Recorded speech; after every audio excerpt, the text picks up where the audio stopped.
Tons of guests on this show in our nearly 4 years, and it's always fun to see them when they do big things and then come back to tell us about it. He's the host of Right Now with Stephen Kent. New episodes out weekly on YouTube. Stephen Kent's back up late with me on the Final Five. Good to see you, my friend. Hello, Jim. Nice to be back. All right, so we're going to talk about your new show coming up in a minute, but I want to get your take on some of the events of the week, namely the big story here in D.C. and across the country. I mean, people are starting to see the stimulus checks hit their bank accounts.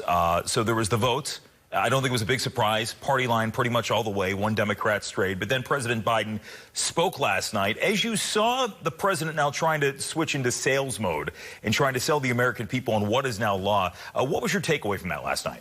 Well, my takeaway was that my daughter was sleeping throughout the entirety of the speech. And for the last 4 years, even my young elementary age child has watched presidential speeches with her mouth down, just like, what is happening right now? So, it was nice to see a little of what you might call presidential normalcy. It was a good speech. He covered the bases well. And then I think he does what most presidents do, which is take credit for things that presidents don't really do and the private sector accomplishes.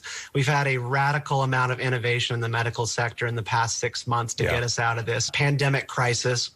And I'm always a little bit miffed when I watch presidents sort of take the credit, and Donald Trump did that as well. Biden continued it. And by the way, the vote, again, a lot of people said it was too much pork, too much spending, too big, too bloated. But Democrats said that was exactly, that sort of massive spending was exactly what was needed right now. Do you believe that the reason we saw a party line vote was because it was a principled conservative stance among Republicans, that it was too much? Or do you think it was really what became politics as usual here in D.C.? I think it's a little bit of both. So I think the Republican Party, while they voted no, they put up a remarkably little of a fight. You did not see a huge amount of objection or Republicans pounding the pavement, taking to the streets to really drum up fear about what could happen if we spend that much money. I mean, remember the Tea Party movement in 2014? They know how to put on a show. Right.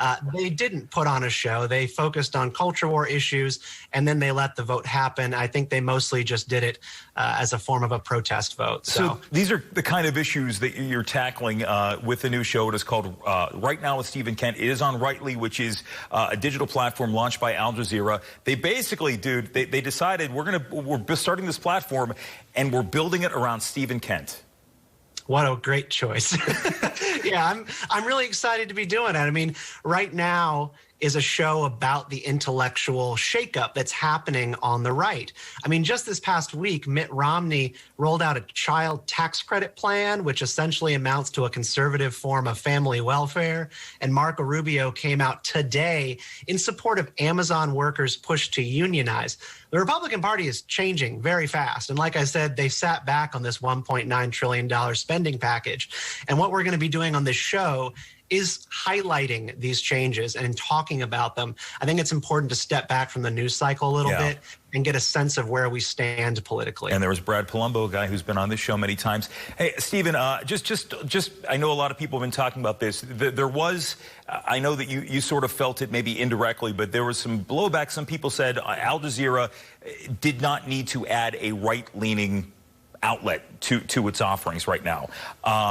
What's your response to people that say there are already enough conservative voices in the media right now? What is different about your endeavor, and why should people not act in maybe the way that they first did?